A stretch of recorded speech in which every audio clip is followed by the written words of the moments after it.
පසුගිය 2024 වසරේ ඕලෙල් විභාගයේ ප්‍රතිඵල ලැබීමෙන් පසුව දැඩිව මානසික වශයෙන් කැළඹීමට ලක් වූ දරුවෙක් අප වෙත ප්‍රතිකාර සඳහා යොමු කෙරුණා.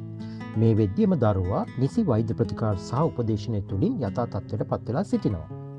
දැන් තව ටික කාලයකින් මෙම වසරේ ඕලෙල් විභාගයේ ප්‍රතිඵල නිකුත් වීමට නියමිතයි. ඉතින් තවත් දරුවෙකුට මෙවන් ගැටලුවක් ඇති නොවීමට මෙම වසරේ ප්‍රතිඵල අපේක්ෂාවෙන් සිටින දරුවන් ඔවුන්ගේ දෙමව්පියන් සහ ඥාතීන් වෙනුවෙන් ගිය වසරේ සිදු වූ මෙම කතාව නැවත සිහි කැඳවිය යුතුයි කියලා අපි හිතුවා.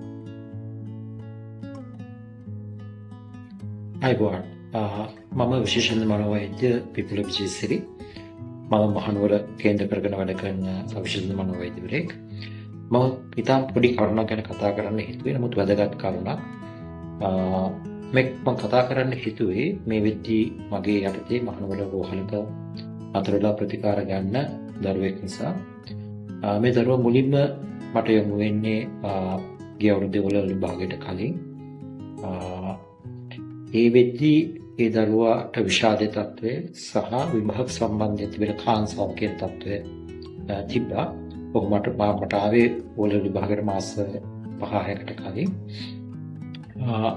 ඔහුත් කතා කරලා බලද්දි මට තේරිච්ච දෙයක් තමයි ඔහු තම දක්ෂ දරුවෙක් සහ මහනුවර ප්‍රධානම පාසලක ඉගෙන දරුවෙක්. ඔහු ශිෂ්‍යත්ව විභාගයට ලකුණු 165ක වගේ ප්‍රමාණයක් අරගෙන තිබ්බා. නමුත් ඒ අවුරුද්දේ කට් ඔෆ් මාක් එක ශිෂ්‍යත්ව විභාගයේ කඩේම් මාක් එක වෙලා තිබ්බේ ඊට ලකුණු 4කට 5කට වැඩි ප්‍රමාණයක් 167ක් හරි විදිහට ප්‍රමාණයක්. ඒකත් එක්ක ඒ දරුවාගේ දෙමව්පියෝ ඔයා විභාගේ ෆේල් වුණා කියන එක යාට කියලා තිබ්බා. ඒ කරුණ ඉතාම තදින් ඒ දරුවාගේ හිතට වැදිලා එයාගේ හිතට අර මම පරාජිතෙක් මම ෆේලියර් එකක් කියන එක නැවත නැවත ගිහිලා තිබ්බා. ඒකත් එක්ක දරුවා දරුණු මානසික පීඩනයකින් ඉඳලා තියෙන අවුරුදු කීපයක්ම ඔය එක කාටවත් කියලා නැහැ දෙමව්පියන්ට කියලා නැහැ. තමන් පරාජිතෙක් මම ෆේලියර් එකක් මට මේක කරගන්න බැරි වුණා කියන එක ඔහුගේ හිතේ තිබිලා තියෙනවා. ඒ කරුණත් එක්ක ඕලෙවල් විභාග කිට්ටු වෙද්දී හොඳටම ඔහුට ආන්සාව ඇතිවලා විභාගය සම්බන්ධයෙන් මට මේක කරගන්න බැරි වෙයි කියන එක සහ විෂාදයේ තත්ත්වය ඇති වෙලා තිබ්බා.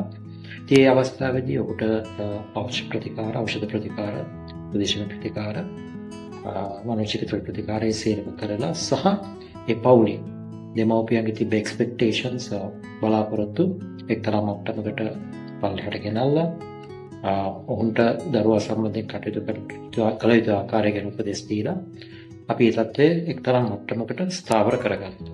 ස්ථාවර කරගෙන දරුවා විභාගය කරා. විභාගය කරාට පස්සේ ඊටාම හොඳින් ඔහු තමන්ගේ බාහිර කටයුතු, ක්‍රීඩා කටයුතු එම් කරගෙන ඒලෙවල් විභාගය සම්බන්ධයෙන් බයෝසයන්ස් යට කරන්න ඕන කියලා බයෝසයන්ස් සම්බන්ධයෙන් ක්ලාසස් ගන්නත් පටන් අරගෙන තිබ්බා.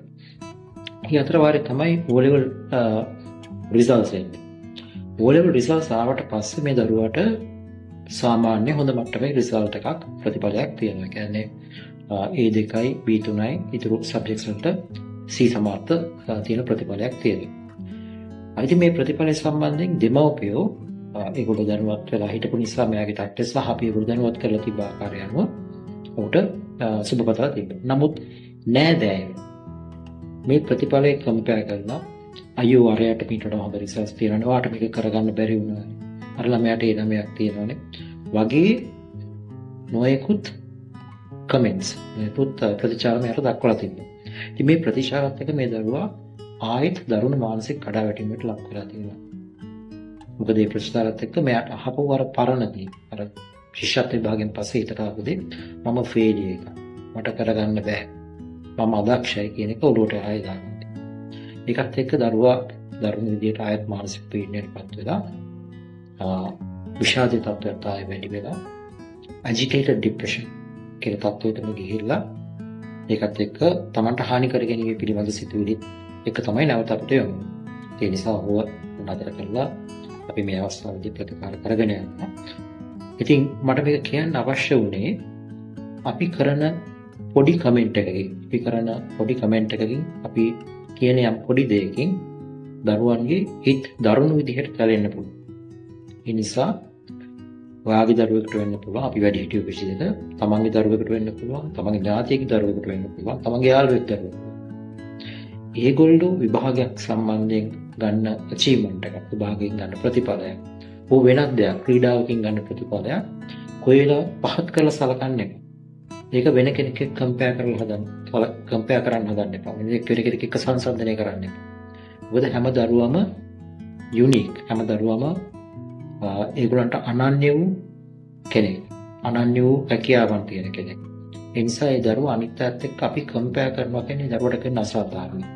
ඒ නිසා මීට පස්සේ ඔබ යම් දරුවෙක් සම්බන්ධයෙන් ප්‍රතිචාරයක් දක්වනවා නම්, කමෙන්ට් එකක් දෙනවා නම් මේ කරුණ ගැන සැලකිලිමත් වෙන්න. හැමතිස්සෙම ඒගොල්ලෝ කරලා තියෙන අචීව්මන්ට් එකට, ඒගොල්ලෝ ලබාගෙන තියෙන ප්‍රතිඵලයට අපි සුබ පතනවා මිසක් ඒක වෙන කෙනෙක්ගේ ඊට වඩා හොඳ කෙනෙක් ගත්ත ප්‍රතිඵලයක් එක්ක කම්පෙයාර් කරලා ඔයා වැඩකට නැති කෙනෙක්, ඔයාට මේක කරගන්න බැරි වුණා, ඔයා ෆේලියර් එකක්, ඔයා පරාජිතෙක් කියන එක දරුවගේ ඔළුවට දාන්න එපා. මොකද ඒකෙන් ඒගොල්ලෝ කරන්නේ එහෙම කරන කෙනෙක් කරන්නේ ඊටාම ධර්ම හානිය. ඉතින් මට මේ පොඩි කරුණ මේ කියන්න අවශ්‍ය වුණේ මේ දැන්ට මේ ඉන්න රෝගියාගේ තත්ත්වය නිසා. ඉතින් මම හිතනවා ඔබ මේ කරුණ ගැන පොඩ්ඩක් සැලකිලිමත් වෙයි කියලා. ඊට පස්සේ දරුවන් එක කතා කරමු. බොහොම ස්තුතියි.